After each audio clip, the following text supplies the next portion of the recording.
We are here at the Kunstquartier Bethanien in Berlin, and I am going to introduce briefly the conversation we are having, the journey of refugees from Africa to Europe. And I'm very happy to, first of all, thank for her participation Sally Hayden, that is here with me on stage in Berlin. And in Luxembourg, Yoseph Zemichael Afeworki and Ambre Schulz. Both of them were supposed to be with us, but unfortunately, due to the corona regulations and the current lockdown, they could not travel. Otherwise, we would have had them together with us. So we decided to have them connected through a studio in Luxembourg. Sally will then say more about the context of this conversation, but I just wanted to introduce that I'm very honored and happy to have Yosef with us at this event, because this is a very special presence, since he has a first-hand experience of making the dangerous journey from the Horn of Africa to Europe. And his exile started in 2017. He spends a few years in Sudan and Libya between smugglers and detention centers. So today he is with us not only speaking about his experience, but also about the meaning of it for him and many other people. I'm also thanking Sally for connecting us with Yosef, because you were in contact with him when he was in Libya. And I want to introduce Sally, that already spoke at our conference yesterday. So she extensively presented her work. If you also want to hear more, you can check the video as soon as will be online. Sally Hayden is a freelance investigative journalist and also a photographer that is reporting for many media outlets, including The Guardian, the BBC. The list is very long, so I'm not going to tell it all. She focuses specifically on migration issues and was in touch, as I say, with Yosef for some time now. I leave the word to you, Sally, and thank you everybody for being with us. And again, I want to remind the audience that we have a chat, so you are welcome to write your questions there, and then Lieke will read us after the conversation, so you can directly enter in contact with our speakers. So thank you everybody for following, and Sally, I leave it to you. Thank you so much for that introduction, and yeah, thank you for having us and facilitating this. And yeah, I think you introduced Ambre as well. Ambre is joining us from Luxembourg with Yosef, where she works with Passerell as a project manager. And so she's going to speak a bit more about the European side of making this kind of a journey. I've been asked to give you like a very short introduction, but I'm going to try and avoid speaking as much as possible. I'm just going to ask questions. But I wanted to just explain a little bit for those who missed yesterday about what's going on in the central Mediterranean. So the journey that we're looking at is the one between Libya, particularly, and Europe. And I'm sure that a lot of people know that in 2017, the EU essentially hardened its migration policies to try and stop people from arriving. And one of the ways that they've done that is by supporting the Libyan coastguard to intercept boats of people who try to leave, and also flying planes and soon to be drones as well, to try and spot migrant and refugee boats that are trying to cross. The people who are caught, and tens of thousands of men, women and children have been caught at sea, they're brought back to indefinite detention in detention centres across Libya. And Yosef has been through that process, and so he's going to talk a bit more about it. I hope that you guys can hear me properly. I think that we're going to start at the beginning of Yosef's journey, to first of all ask, so he's from Eritrea, which is in the Horn of Africa. He can explain more. And the first question was, why do Eritreans like him make that journey? Okay, thank you, Sally, for giving me this chance.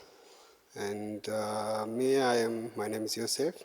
I came from East Africa, a country called Eritrea, and I was raised in Ethiopia.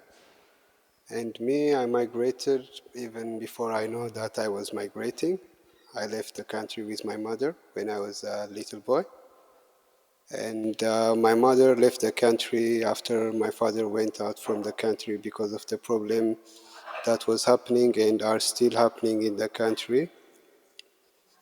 But more than mine, there are people who have lived there like half of their age, and from what I heard from them and understand during the journey, it's better if I explain about them a little bit. And most of Eritreans leave the country because of there are many problems, but the biggest and the worst, which everyone complains, is it's about serving the government as a military until you are from your young age until you are old.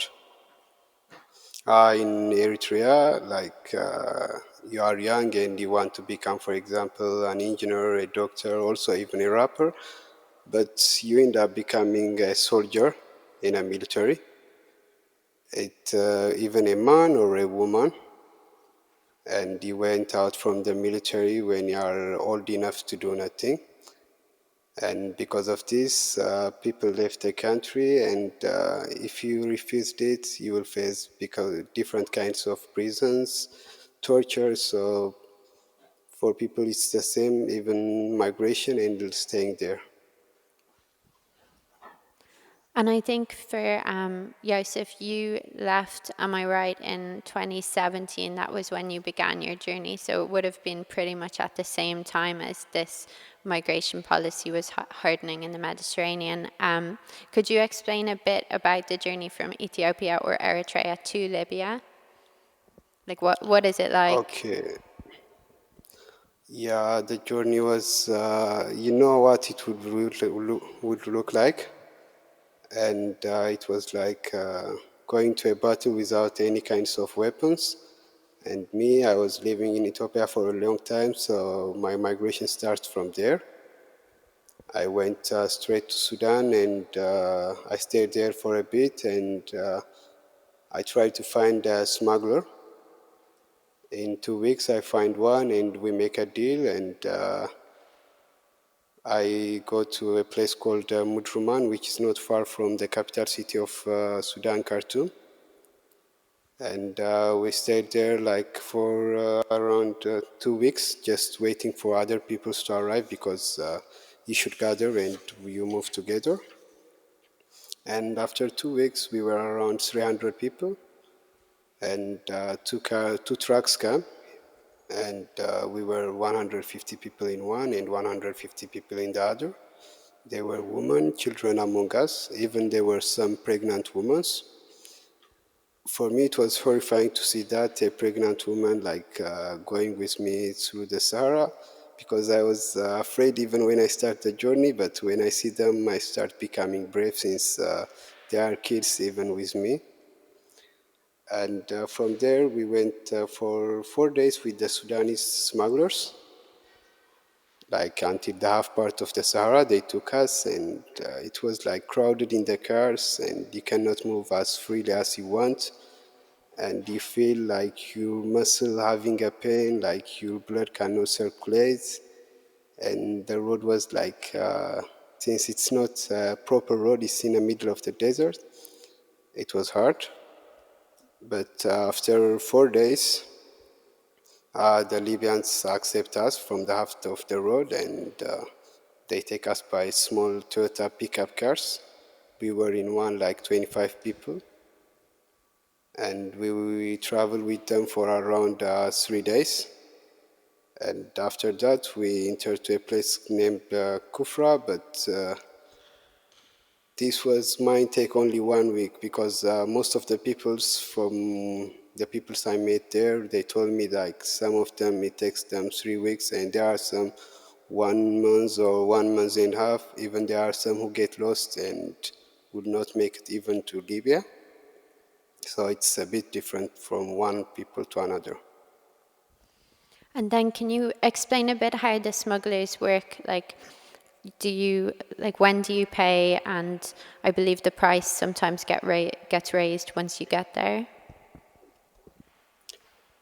Yeah, the price, first you have a deal, but in Kufra you don't talk about any payment because the payment will be first the smuggler should pay for the people who bring you from the Sahara their money, and if you pay them, they will let you go to another place which you find your smuggler that you know, which is he's from Eritrea or Ethiopia or Sudan or Somalia.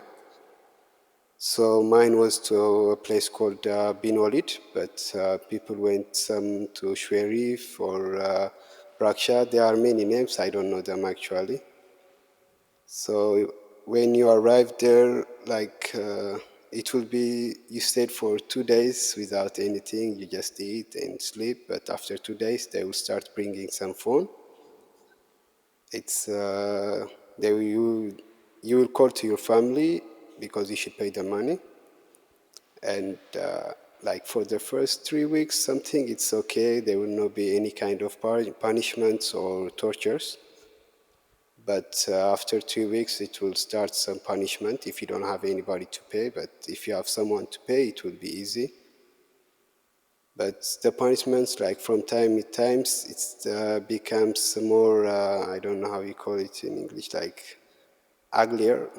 It will start by not giving you food, and it will end up electric, and beating you with sticks. So me, I paid. It does not take me for a long time, but I have seen people being tortured, and it was I don't know how you say it. It's sad to see someone who come with you and become beaten because he don't have a family to pay for him at that moment, and I don't know, it's hard to speak about it, but after I paid, we have a deal, so I should go to the sea, but while waiting for this, there was a war broke out in Libya, the Sabrata war, and because of that, they told us to stay, we cannot go there, so I stayed there for 6 months. After 6 months, they told us we have been sold to another smuggler, so I should pay a second time. But this time it was double. So it takes some time to pay, so they give us a little bit for 2 months before starting punishment. But after that, there were punishments, so we start begging again our family, and we paid after many times. So after that, after I paid, I went to the sea with 100 people. And then can you describe the journey on the sea? Yeah, it's the sea, for me, I say the Sahara is better because it was the land. Because once you are in the sea, you don't see anything. Everything is blue, and you are in a little rubber boat. And you are 100, we were 105 people, 5 of them were little children. We went for around 15 hours in the sea. It was February, so Mediterranean Sea was a little bit colder and wavy. After we went 10 hours, we tried to call for help with a triaphone. After we called, there was someone who picked up, and they told us they would come, and we start moving. After some moments, a little plane came, and it starts to tour around us, and it went back, and another helicopter comes, and when we see these helicopters and planes, we were having a hope, we were thinking we are getting close, and everybody was happy. But the thing that happened was different, because after we went again for 4 hours after they came, we call again, and we start seeing a ship from a long distance. So they told us they are near to us and they will come in 13 minutes to put off our motors. during this situation, we fight, the people who were there, we start to fight because the smuggler have already told us once we put off the motor, we cannot run it on again, since it's an old motor. But it was decided to put off the motor, and we put it off, and we were waiting for the help to come. But behind us, the Libyan coastguards come, and they took us back to Libya. And so at that point, you were then taken to detention. Am I right? Like, what happened to everybody, and what were the Coast Guard like as well? I went to detention. Yeah, I went to 3 detentions, but we went first to a detention called Kumus. It's beside the coast. And the moment they took us, and we don't have any choice since we are in the sea, you choose like to go back because like you're gonna die there, or they can do something to you, the soldiers. So we went back with them, and they accept us. And the first 5 days, like, it was cool for us because we went out from from the smugglers, and we were sick. We don't have any food, and even we start sleeping on a mat, like from the ground to a mat. It was a big difference, and we were happy. But after time to time, like, things start to change, and like, we were expecting to become registered by UNHCR and to go, but we were transferred to another place, to a place called Ainzara. And so Ainzara is where you guys first got in touch with me. A conflict broke out there, and we're going to show some of the photos from there. Maybe you could just explain what happened with the war. Okay, sure. In Ainzara, like, after we stayed there like for around 4 or 5 months, a war broke out in Libya. And since most of the detention centers are in a military base, the war is targeted into you, and they are using you as a cover. And they fight like for 5 days or something, while you remember I was texting you and sending you some photos, the situation which was there. And after that, an IAM truck came, and it took us to another place called Absalim. And after we went to Absalim, we stayed there also for 4 days, and the war started to become closer to Absalim also again. It was in the middle of Tripoli, in the capital city of Libya. And they left us alone, and the militia were already gone because they were already losing, and we were left alone there. So maybe you could just describe what happened in Abu Salim then when they left you alone.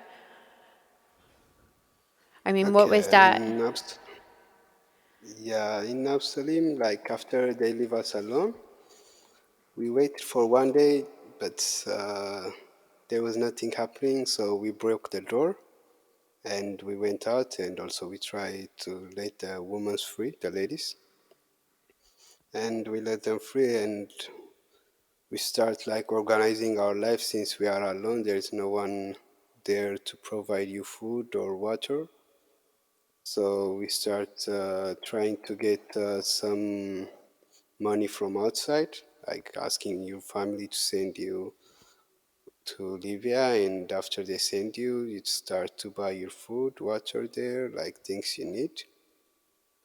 So like there was Sudani people among us, so since they can speak Arabic, like they organize the thing, and they start to open a market inside there, which was a fair price actually when you compare it to the smugglers before they used to sell us. Because even when we were in the smugglers, we used to have a shop, but the price was like triple or double. Yeah, Abu Salim was kind of like a unique case, wasn't it? That the people Yeah. inside like were almost they were left alone, whereas other detention centers there were guards present all the time. But that was because of the conflict, I think.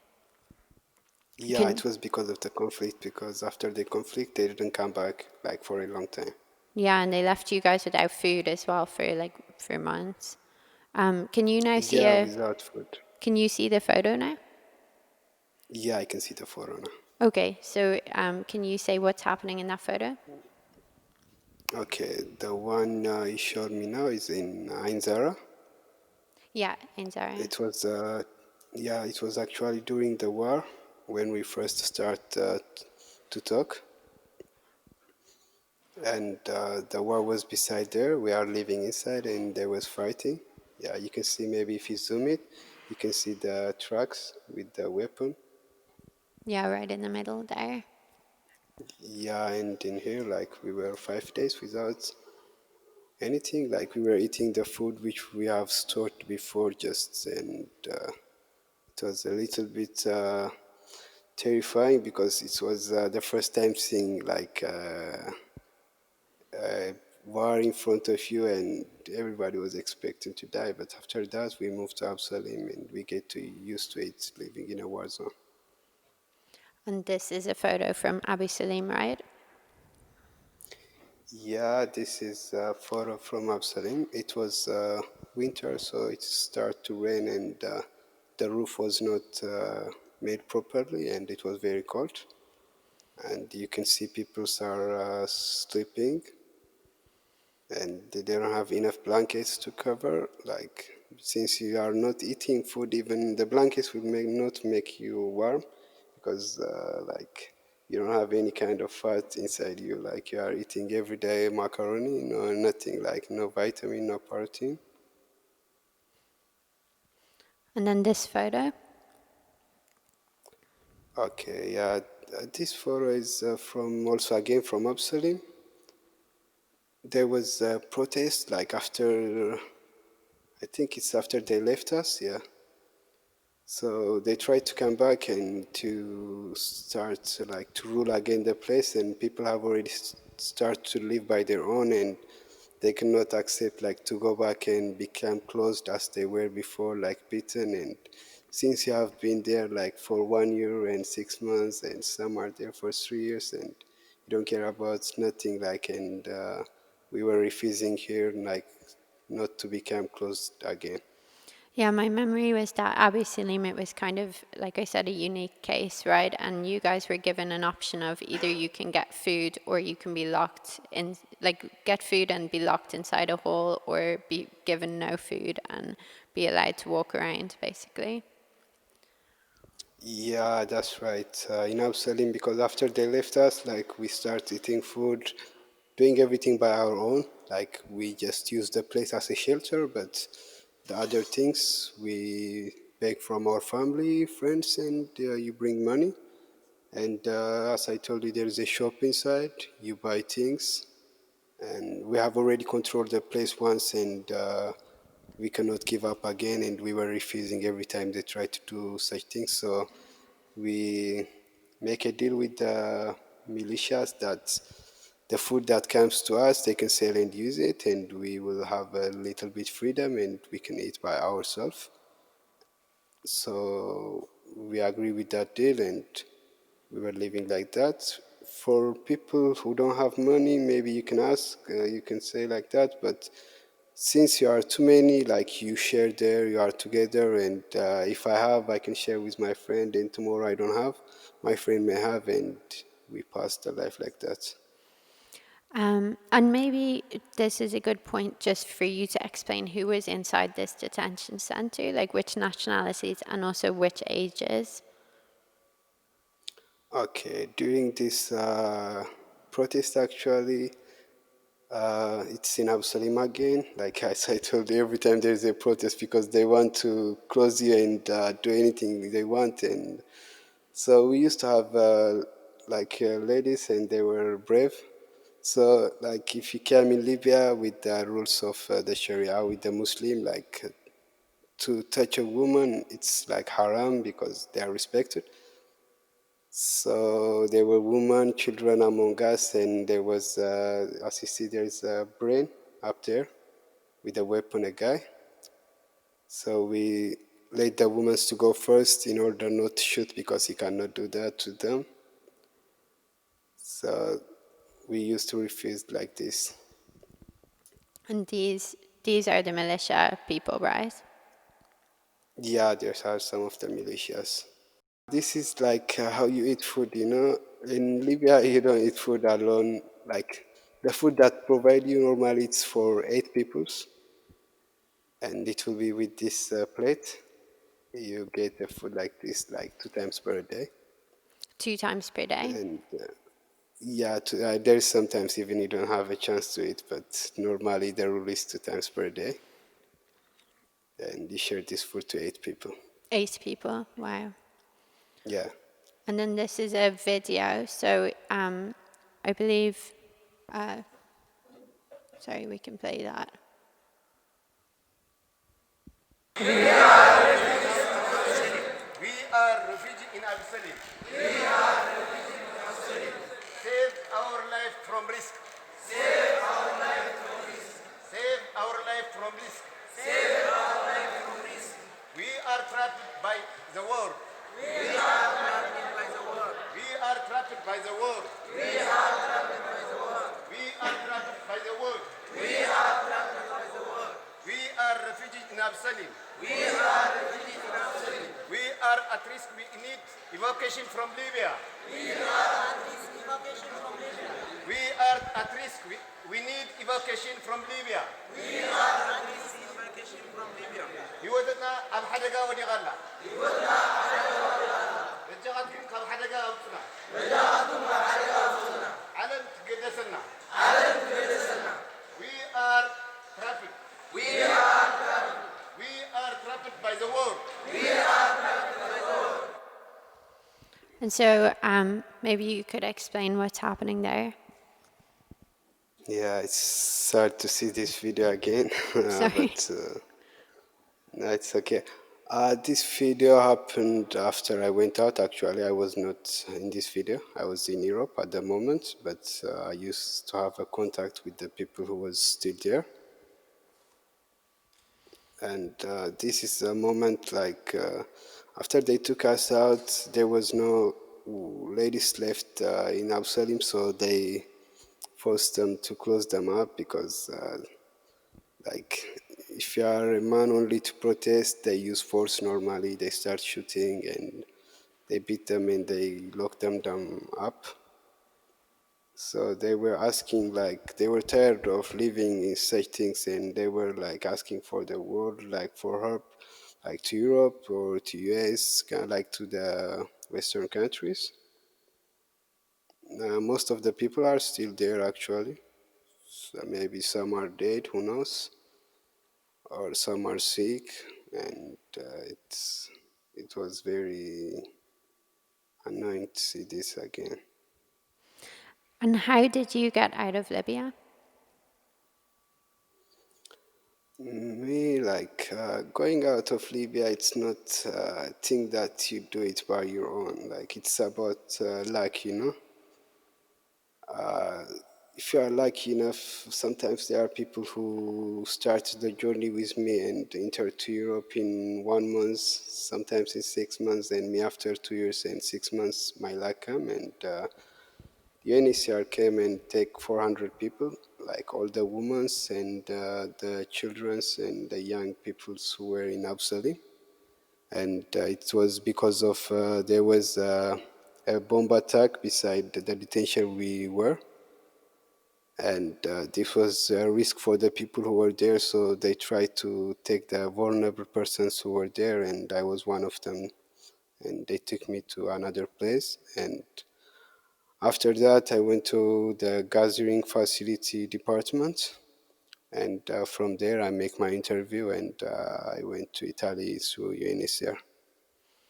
And now you're in Luxembourg. How's it going? Yeah, now I'm in Luxembourg, like everything is good. I have already my status for me. I have started learning school. I'm taking like a school called Klija Plus, a language class. And hopefully after I finish that, I will continue my proper classes. Okay.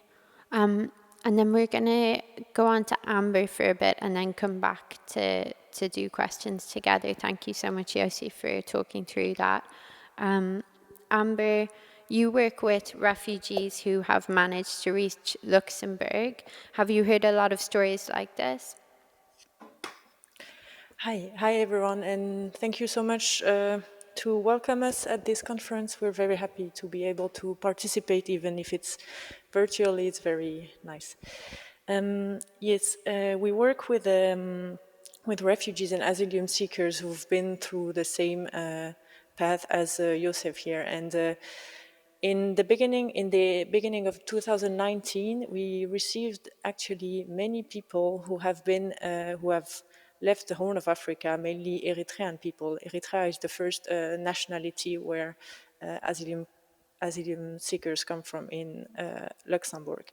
And there have been many people who have crossed the Sahara and then have been through Libya and then crossed the Mediterranean Sea and been to Italy, where they had to, of course, when you enter a country in a irregular manner, you have to put the fingerprints. So these people came through all this journey and to Luxembourg. Yes. One thing that we had to face or deal with is that all these people, they have been through this difficult and very harmful journey, and it was very important to explain to them what was the meaning of it and why it was very important to explain to the authorities all this that they have been going through in Libya. So it's a bit in this context that we had to listen to the stories of the women, the children, and the men who have been going through this country and through Libya. And this was in particular because these people, as they cross Italy, they were under the Dublin regulation. It means that Luxembourg said, we're not responsible for your asylum application, you have to go back to Italy. And this was the whole issue, because they were so vulnerable, and it was very hard for them actually to open up about it, because it's very hard to talk to the authorities. And yes, when you don't know someone, it's very hard to talk about your traumatic experiences. So it was in this context that we were trying to kind of listen to them, build a trust, like a link of trust, and then pass these stories on. Okay, and what is it like? I mean, you answered it a little bit there, but for people trying to overcome something like this?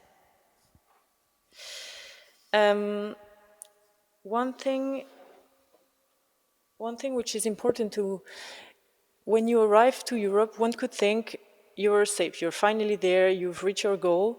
And I think it's very important to remember that that's actually not the case. There are many difficulties that people have to go through also in Europe.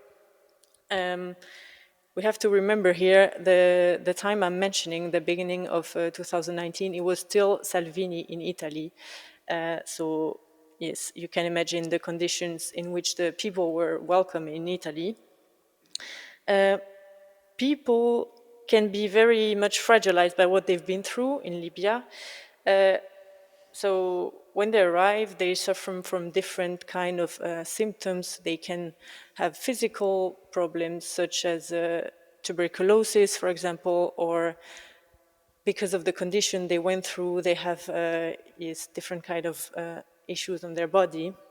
But also they have, in some cases, huge psychological traumas.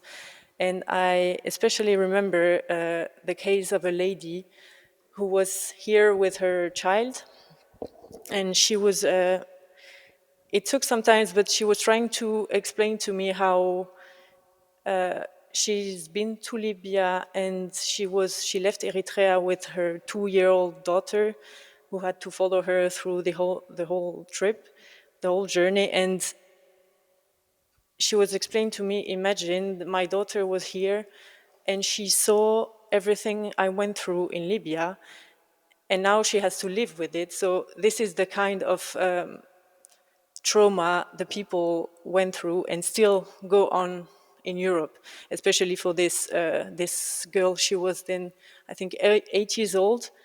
And yes, of course, when you see your mom being tortured, being victim of sexual violence, it's very hard to go through after that.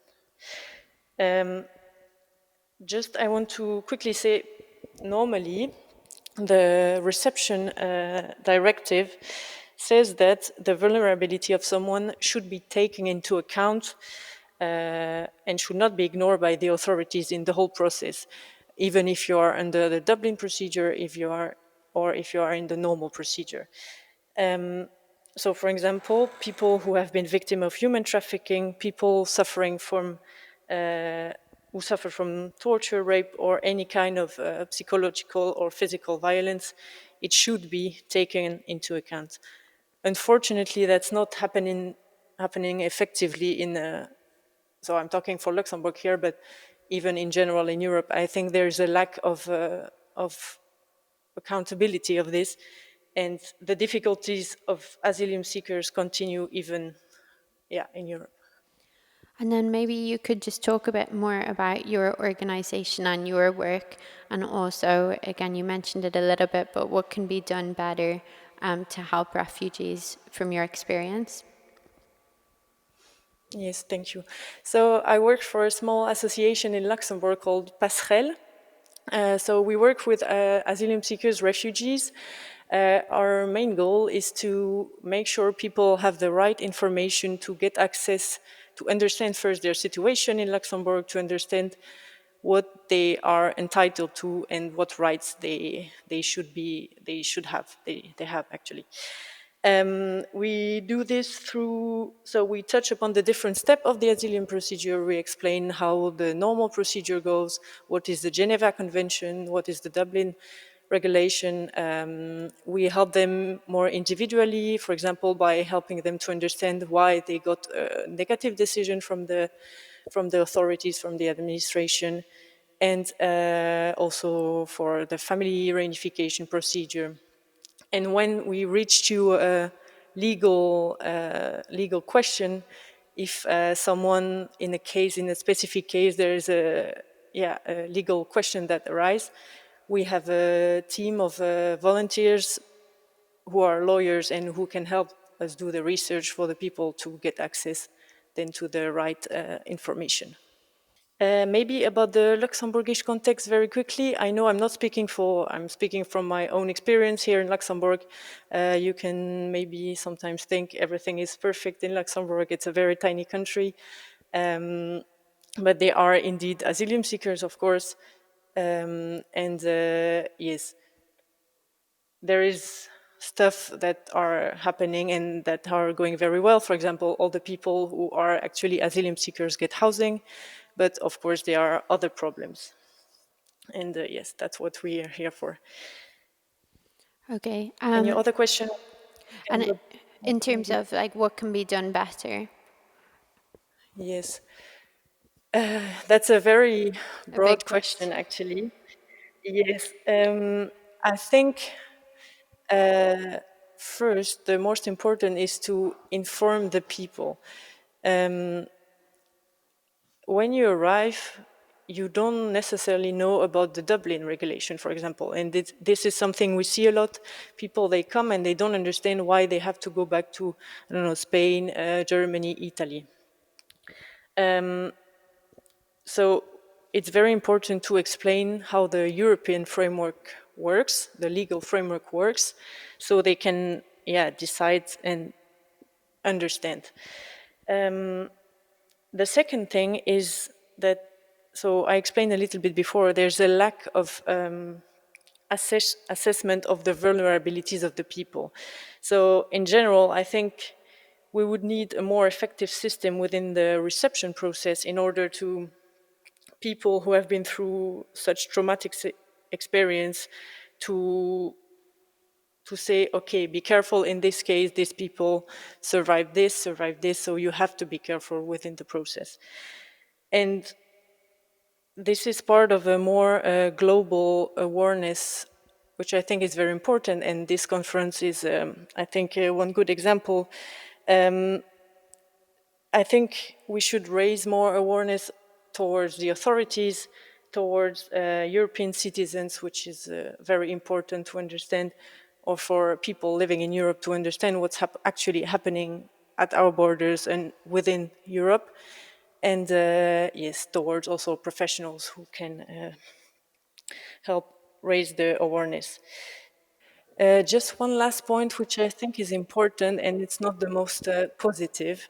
I'm very sorry about this, but on the European scale, I'm a bit afraid it's not going towards more, how do you say, protection towards people. It's more going towards like the building of a fortress Europe.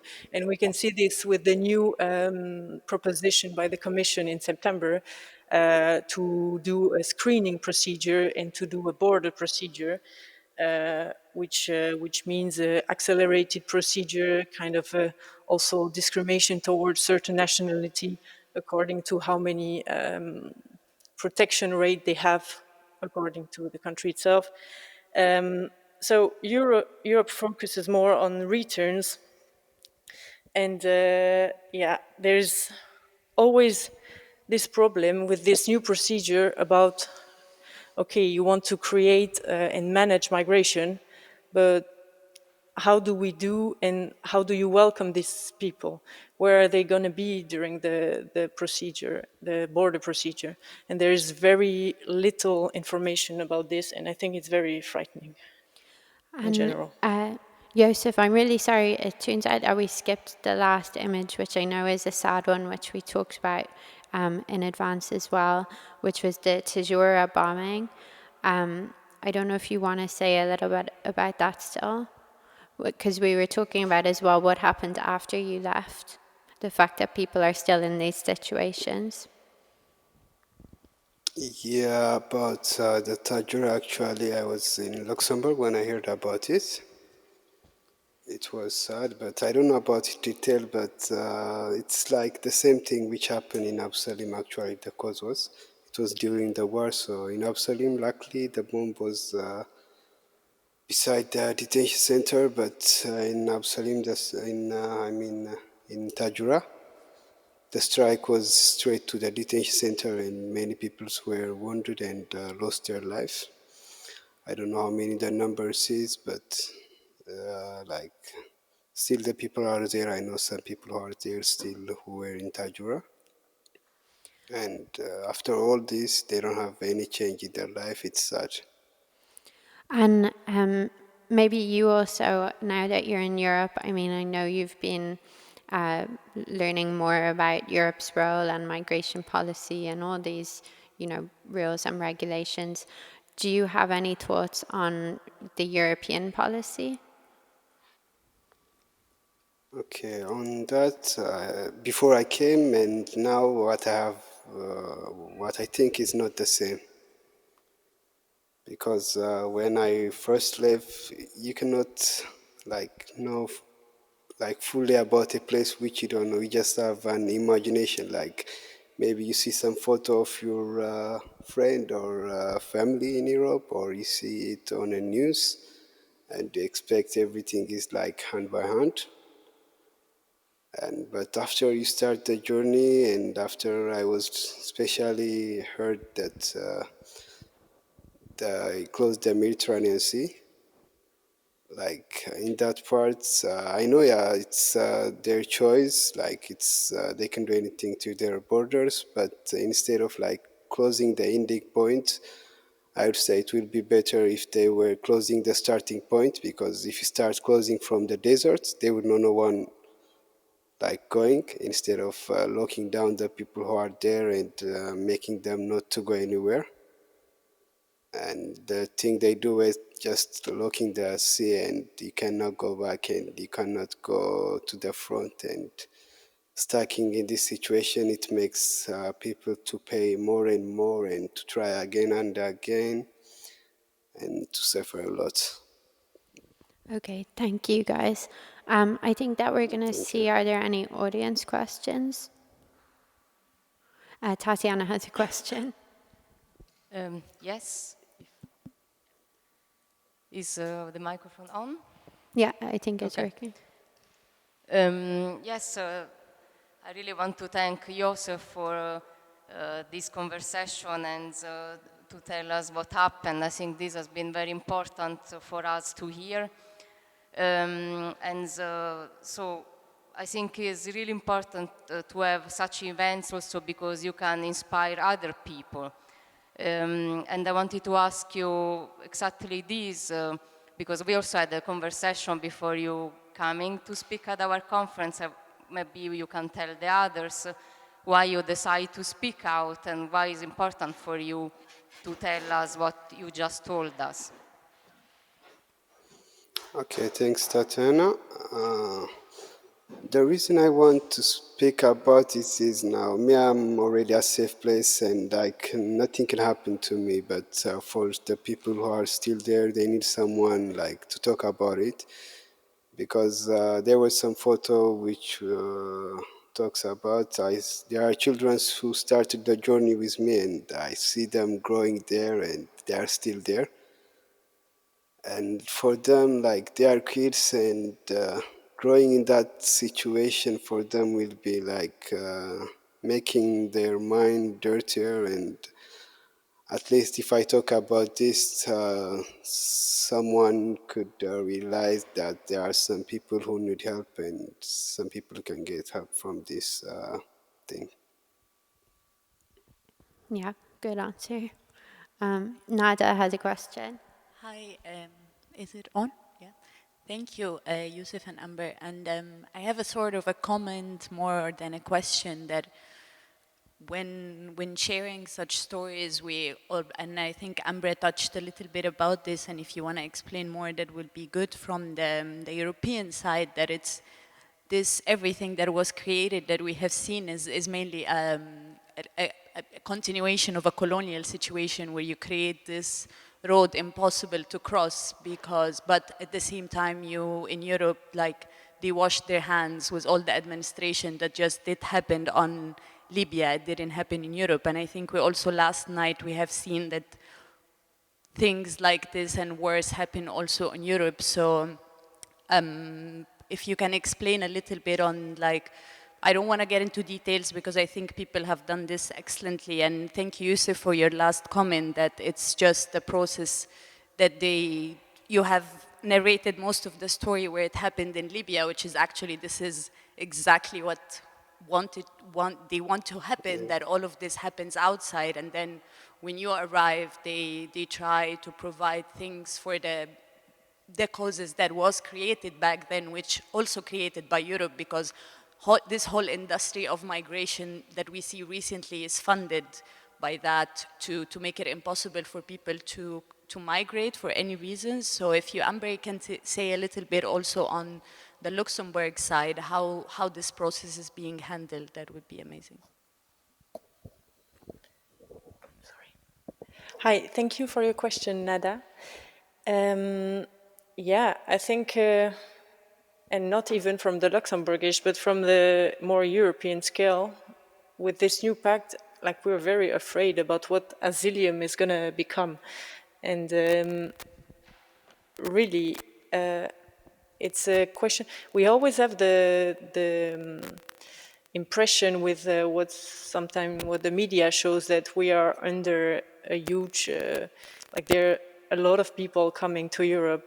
And I think, and this is something that's said a lot in this kind of events, but it's still important to say again, the people who flee from their country because they are persecuted, they go around their country. The people actually achieving Europe are like a very small proportion of the people who, like, in the entire world, who needed protection. I think what's also important to say is that within Europe you have very different, tendencies. Like in Luxembourg, I think we still have a minister who still wants to, how do you say this?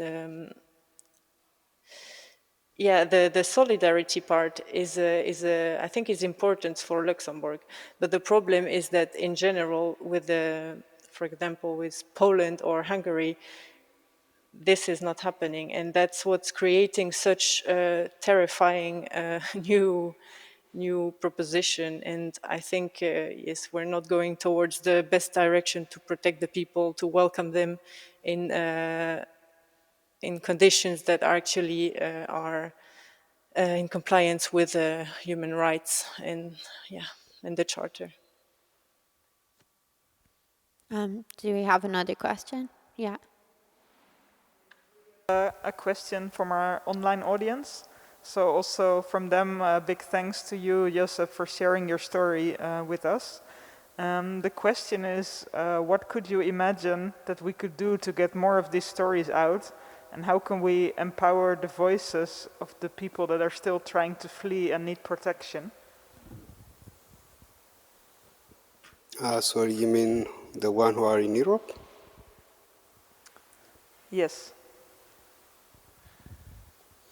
Yeah, like you need someone to speak to them which more like close to their culture, because, for example, for me, when I came to Europe, like it's a new culture, and you cannot settle like as you want, because even you have your papers and everything, but in the mind you are still locked back with the things you have seen in Libya.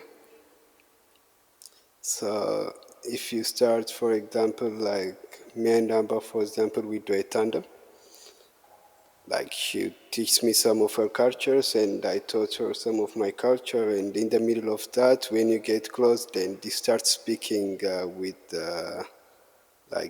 from someone who is from Europe, like starts freely, you start to become more confident and they will speak eventually.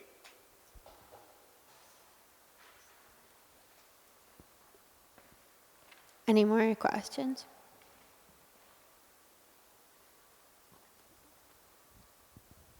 Not from the online audience. No. Is there anything that you guys think that is important that we didn't touch on? Like Yosef or Amber? Yeah. No, it's just saying about it again.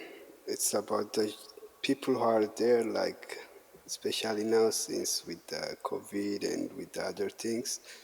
Now most of the detention centers are closed, and now they are, as you know, Sally, they are in Tripoli city, and which is not safe for them because they can be sold and even become killed anytime. So the UNHCR is not also working. Like the moment I was there, it used to work a little bit, but now it's totally stopped. So I hope there will be something for them.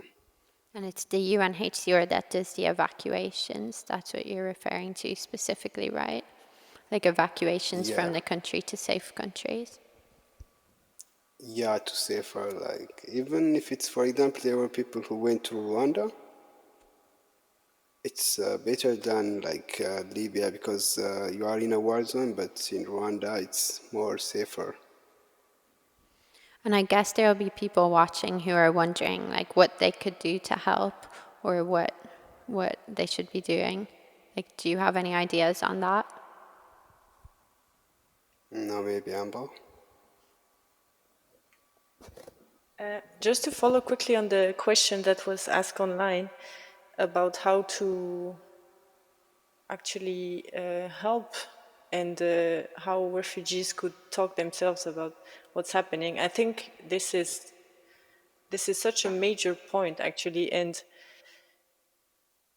we see even like how they're treated in the legal process. It's not the same when someone goes in front of for example, the administrative court, because that's the case in Luxembourg when you get a refusal or when you're under the Dublin regulation, you go to the administrative court, and the way the cases are handled is not the same as if you were Luxembourgish or European even. And that's you see also with the new pacts. It's more a question about how the European countries can handle and can manage and basically control migration, then also taking into account the aspiration of the people and what they actually would like. I'm not sure someone would actually want to go to Hungary, for example, because of the politics and because of the general conditions in Hungary. So yes, I think this is something very important to also hear and try to understand what this all the asylum seekers and refugees have been going through. Okay. Okay, I think that's it, right? Time-wise, thank you both so much. And sorry that we couldn't all be together for it, but I'm really glad that we got to do this and that we could connect from two different countries.